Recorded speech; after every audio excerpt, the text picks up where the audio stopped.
Hi everyone. I'm really writing this out as a way to vent because I'm in a situation where I feel really stuck. Any advice is appreciated, but I'm not sure if there's anything that can be said that will actually help. I've tried just about everything. I'm going to start from the beginning. This is a story 2 years in the making, so I'll try to be as thorough as possible. In 2019, I graduated with my master's degree and moved to a relatively rural area for my PhD. Thinking we'd make an investment, my dad and I purchased a house. The intent was to rent it out once I completed my PhD. This house was only a block away from a dive bar where my dad was able to make some pretty good friends. He introduced me to everyone, and everyone let me know that I would be so happy in my new house, because my next door neighbor was the absolute nicest guy you could ever meet. So we met the neighbor, and he did seem nice enough. He suggested that we exchange numbers just in case I ever needed anything, and I thought that was a good idea. What's the worst that could happen? A few days later, my dad left to go back to his home in another state, and I was left to my own devices. Literally the day he left, it started. My neighbor texted me while I was away and let me know he left a gift for me on my front porch. In this text exchange, he started using pet names like Sweetie and Cutie. I went home and he had left a hand-painted feeding dish for my cats in my mailbox. At this point, I wasn't that alarmed. He was just being nice, I thought. The next day, he sent me more texts with pet names, and I took the opportunity to make sure he knew I was not interested in anything romantic. He replied back with a rambling text about how all a person ever needs is friends, and he would like to be friends with me. After that, he would send me texts frequently. Everything from inviting me fishing to telling me he left more gifts on my porch. I would often not reply, or I would tell him I'm busy. I didn't want to be rude, but I also had no interest in any sort of relationship with him other than neighborly. One night, I got a text from the manager of the bar down the street, letting me know that if my neighbor knocked on my door, I shouldn't answer. She then told me that my neighbor had walked down to the bar with a hatchet and told the bartender he was hearing voices that got louder as he got closer to the bar. He threatened to kill someone with the hatchet if the voices didn't stop. They called the police, and the police took the hatchet from him, but made no arrest. The manager of the bar picked me up, and I spent the night at her house. She told me that the police said my neighbor was on meth. After that, I tried to keep my distance even more, but things got even weirder. One day, I went out to my car to find a dead squirrel in my driveway.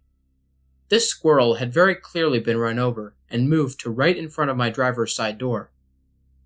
I just stepped over it, got in my car, and left. When I returned home, the squirrel was gone. Shortly after, I received a text from my neighbor that said, "Someone or something put a dead squirrel in your driveway. Don't worry, I moved it for you." I felt like this was a weird way to word this, but I suspect he's the one who put the squirrel in my driveway. Another time, I walked out of my house to see he had placed an unspent shotgun shell on the bricks in his front yard. He came out and told me that it was to serve as a warning for anyone walking between our houses. For the next couple of months, I did my best to avoid him. He would text me inviting me over, and I would come up with an excuse or just ignore him completely. I wanted to remain cordial since he was my neighbor, but it was getting very annoying and I was uncomfortable. He would text me as soon as I got home, telling me that he was watching me come and go from my house. Around Halloween, he handcrafted a large casket and wrote, "Here lies the last idiot who played mind games, November 2012, on it." What the hell? All this time, still sending me texts. Eventually, I got fed up and I stopped responding completely. Less than 2 weeks after I stopped responding, he threw a 50-pound flower pot at my front door. You know those big concrete planters? Yeah, one of those. I called the police, who advised me to get a stalking no-contact order. A few days later, I was watching TV when a notification popped up that my neighbor was trying to cast a video to my screen. I declined it, twice. I filed another report with the police. During this time, I started the process of getting a stalking no-contact order. I saw 3 different victim advocates, who all told me different things. I went out of town for a conference, and during that time, someone had attempted to break into my home. I had an ADT security system, so while they didn't succeed, I was aware of the attempt.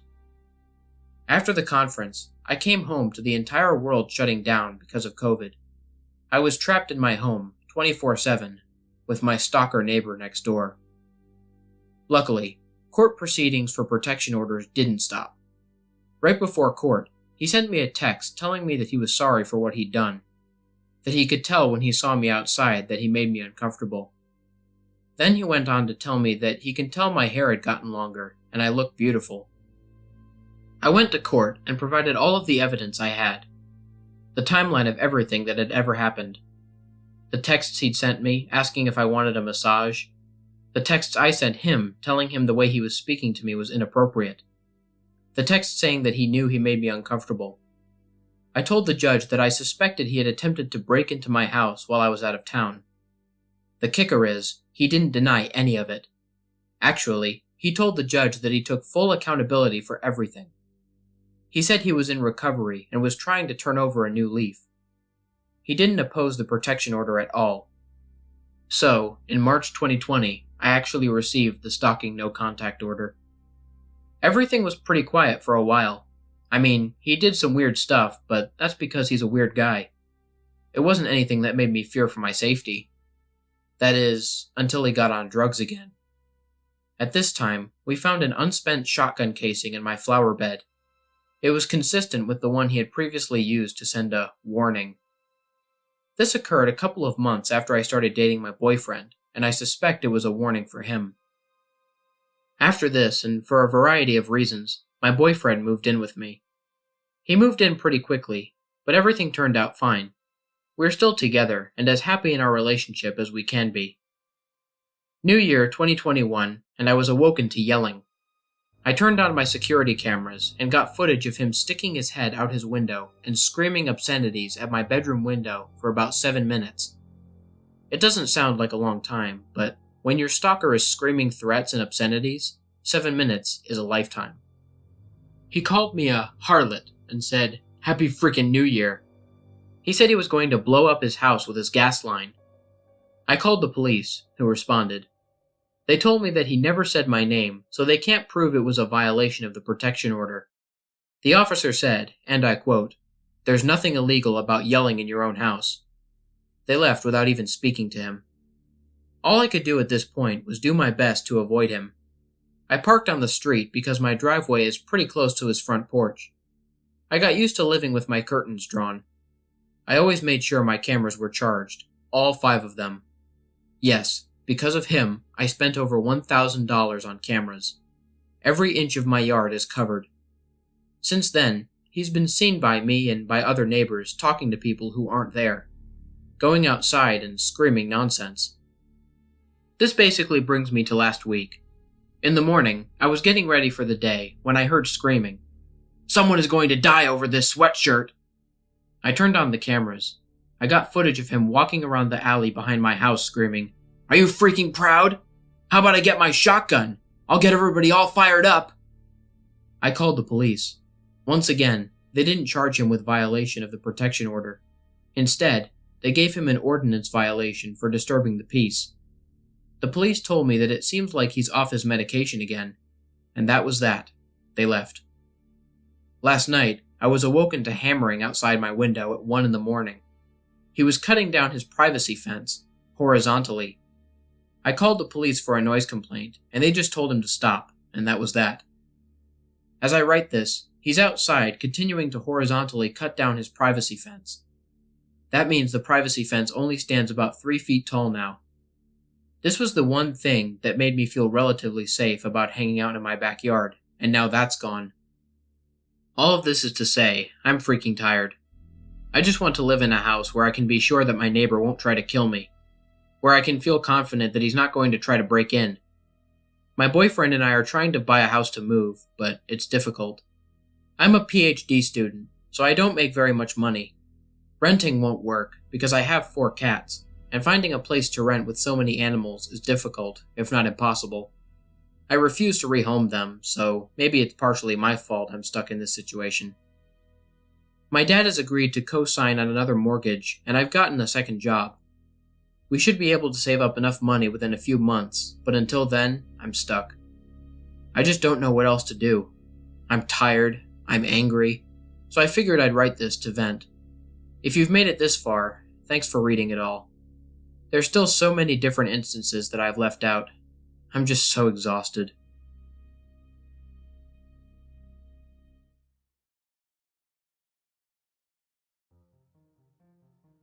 This is an experience that I look back on and realise how creepy it was. But at the time, as a 16-year-old female who was very naive, I had no idea. It was a close call. When I was a teen, I dropped out of school and a social worker convinced me to sign up for Job Corps, a government programme which provides residential GED education and training in a trade to 16 to 24-year-olds. I was travelling by Greyhound bus to get to the Job Corps centre. My mother drove me to the bus station and helped me find the terminal where I would wait for my bus. It turned out that another kid was going to the same Job Corps centre, and when he arrived, my mum starts talking to him and she says, "Oh, you two can stay together."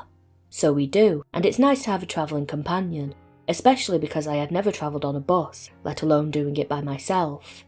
The bus trip was around 7 hours, not including the time transferring a couple of times, the first transfer at the Port Authority in NYC. At the Port Authority bus station in NYC, me and this other kid are walking through the station to find our way to where our next bus will depart from. He gets on an escalator going down, expecting me to follow him. I had never been on an escalator, and I had a suitcase in one hand and the kid's guitar case in the other. He was carrying my heavier suitcase for me, and I panicked and didn't get on. I was afraid I would fall because I couldn't hold on to the railing. In retrospect, I could have put down the suitcase and held the railing, but in the moment, it didn't occur to me. So instead of following him on the escalator, I stood there, frozen, watching him descend while he was frantically telling me to get on. I backed away and found an elevator. Then I found the terminal for our next bus. He wasn't there. I got into the line, waiting for the bus to arrive and waiting for the kid to show up. As I'm standing there are a few other people in line. It's late, people are tired. An older man comes up and waits in line. He strikes up a conversation with me which seems like small talk. He asks me where I'm going and things like that. I think he said he lives in that area where I'm going and he's going there too. Later he says he's going there the next day. This is weird, but it doesn't really occur to me at the time. He tells me that I can stay with him and his family, and then travel with him the next day. It wasn't appealing to me and I had no intention of doing that. I can't really remember talking to him about it, just that he kept trying to persuade me to do this. It didn't occur to me that he was a bad person, or that I should ignore him and tell him to leave me alone. I never suspected anything about this man. I wasn't afraid. Nothing was telling me to be wary. I just assumed he was an ordinary man, a family man, travelling somewhere. He kept talking and trying to persuade me to do this. The idea did not appeal to me and I was intent on getting that bus. I had my ticket and destination. Besides, I was travelling with that other kid, if he ever showed up in time to make the bus. Anyway, this man keeps talking and trying to persuade me and I just let him talk and talk. When the bus pulled up, I gave the driver my luggage to stow and I boarded the bus. The man didn't get on the bus, and I didn't give it much thought until years later. The kid that I was travelling with got on the bus at the last minute. I guess he was looking for me, and then finally came to the bus terminal. Maybe travelling with this other kid and expecting him to get on the bus was part of what saved me from giving any thought to that man's proposition.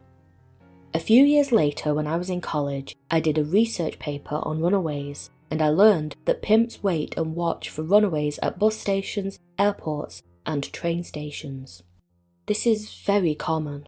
The same thing actually happened to my sister who went a year earlier to a different Job Corps centre out west.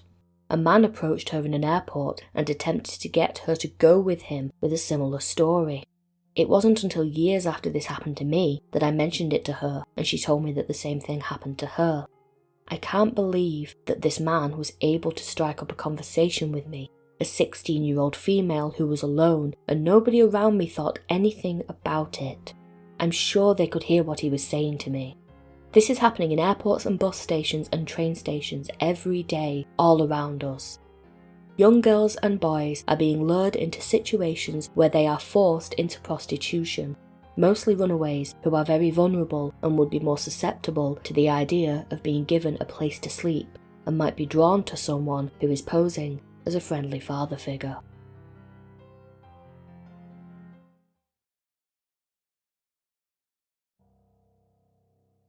Years ago, I worked at a natural food store. I started there within the year after graduating from my first college, and I was just trying to get a handle on working a regular job and paying for my own apartment by myself. Working in the store was alright, and became better as I was allowed to work in the grocery department, which gave me more freedom to move around the store, and a wider variety of tasks to perform. Periodically during the day, I would circulate through the stock room to check with our receiver and see if there was any new stock to be put away. At times, local vendors' representatives would drive up to the loading dock and bring in products that were ordered and needed checking in. For some reason, I crossed paths with one vendor rep from a local bakery, and any time he was in the building, his attention would snap onto me. At first, I thought nothing of it. He usually was given pre-packaged samples of new products to hand out to the stores, and he would usually give me a couple, even though I had no authority to order things. I just thought, oh cool, free snacks. In case anyone has alarm bells going off because of getting food from a veritable stranger, this was a trusted vendor that had been with the store for years and years, and the baked goods samples were packaged where they were made, so they were made with the same safety and quality as if you had gone to the store and bought the full-size products. I had no reason to be afraid, and so it continued off and on for a couple of months.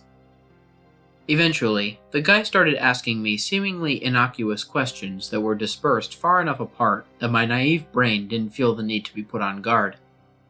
He asked things like what kind of car I drove and did I like it. He would cover for his questions by adding extra explanations, such as that he was thinking of getting a used car and was asking around for information. I told him I didn't have a car, which was true. I lived within a few blocks of the store at the time. At that, the guy wrote his number and first name on a piece of paper, telling me I could call him if I ever needed a ride anywhere. I still didn't get it, and thanked him politely, though I knew I'd never take him up on that. Anywhere I needed to go, I could get to on a combination of busing and walking. I was very independent and didn't like to feel like I was ever inconveniencing anyone. One day, I came into work as usual and went through the stock room on the way to the time clock to punch in. The receiver rushed over and snatched me into a tight hug, telling me she was so glad I was okay. I thought she was being funny, so I asked her what for. She told me that the former vendor rep who had seemed so enamored with me had gotten a girl to get into his car with him. Then, he drove her to her apartment, subsequently attacked her, attempted to assault her, beat her bloody, and then set her apartment on fire, fleeing the scene. Luckily, the woman he attacked was able to escape her burning apartment by climbing through a window. I became so much more wary of acquaintances after this incident. I feel really fortunate to have never put my trust in the guy and gone with him anywhere. You never know with some people.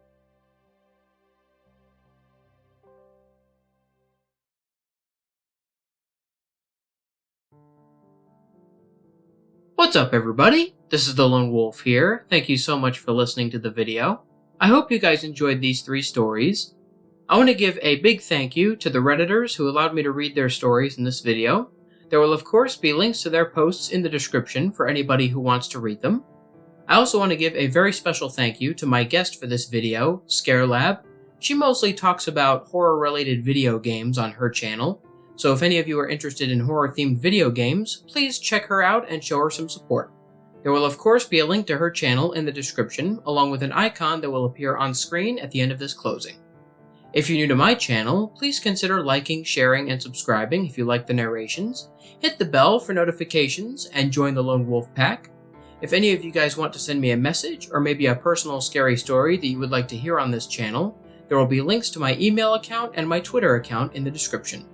There will also be links in the description for the music artists that I used in this video, along with each individual track that I used for those of you interested in the music.